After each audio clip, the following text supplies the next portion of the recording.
आपल्यासोबत बोलण्यासाठी उपमहापौर आहेत संजय घाडे, त्यांनी देखील या ठिकाणी घटनास्थळाची पाहणी करून हॉस्पिटलला लोकांना जे जखमी आहेत त्यांची भेट घेतलेली आहे। तुम्हाला कधी याची माहिती मिळेल, काय संपूर्ण रात्रभर तुमच्याकडे माहिती आहे? नाही, मला मुंबई महानगरपालिकेचे आमचे डिझास्टर विभाग आहे तिथून मला फोन आला। मी दहिसरला माझ्या ऑफिसमध्ये होतो आणि मी ताबडतोब तिथून निघून या घटनास्थळी पोहोचलो। आमच्या मुंबईच्या महापौर सन्माननीय रितू तावडे देखील आल्या। इथले स्थानिक आमची नगरसेविका आहेत, आमचे स्थानिक आमदार आहेत कोटेचा साहेब, हे घटनास्थळी पोहोचले। सर्वच पक्षाचे पदाधिकारी इथे आलेले आहेत। स्थानिकांनी त्या घटनास्थळात जो अपघात झाला त्यावेळेला तिथे मदत त्यांना करून ह्या उपासना रुग्णालयामध्ये त्यांना आणले। त्यापैकी एकाच जो रामधन यादव नावाचे व्यक्ती आहे त्याचं निधन झालेलं आहे।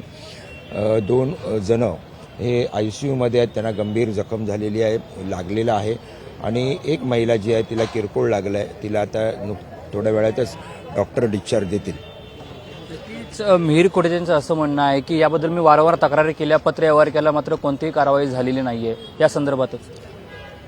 हो, असं जर असेल तर राज्य शासनाने किंवा संबंधित अधिकाऱ्यांनी याची गांभीर्य लक्षात घेतलं पाहिजे होती। एका इस्माचा जीव गेला आहे आणि 2 जण सिरियस आहेत। या अशा एक लोकप्रतिनिधी आपल्याकडे तक्रार करत असेल तर त्या अधिकाऱ्यांनी याचं गांभीर्य लक्षात घेतलं पाहिजे आणि याबाबत सन्माननीय मुख्यमंत्री उपमुख्यमंत्र्यांना देखील मिहीर कोटेचा साहेबांनी कळवलेलं आहे आणि आम्ही देखील या संपूर्ण घटनेची संपूर्ण माहिती त्यांना देतो। कारवाई होणार नाही, दंड ठेवतील, सोडून देतील, कारवाई होणार नाही असं मुख्यमंत्री उपमुख्यमंत्र्यांवर टीका केलेली आदित्य ठाकरेंनी। नाही, कारवाई जरूर होणार, कारण हा एका व्यक्तीचा जीव यामध्ये गेलेला आहे आणि 2 जण अतिशय गंभीर आहेत। त्याच्यामुळे कुठच्याही ठेकेदार असेल, इंजिनियर असेल याची बाजू घेतली जाणार नाही।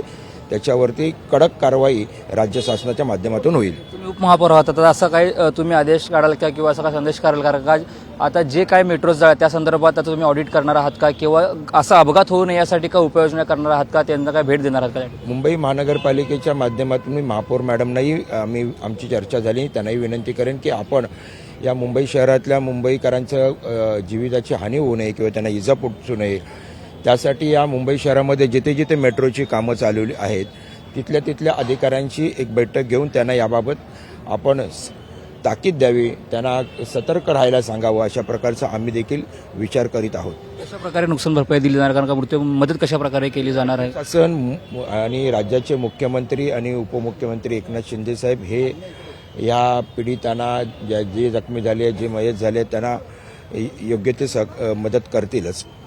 हे होते उपमहापौर घाडी आणि त्यांनी जखमींना जे आहे ते ज्यांना भरपाई देण्यात येईल, मदत करण्यात येईल आणि दोषीवरती कठोर कारवाई करण्यात येईल असं त्यांच्या वतीने सांगण्यात आलेलं आहे। Cameraman Narsing sir, Ranjit Ingale, TV9 Marathi, Mumbai.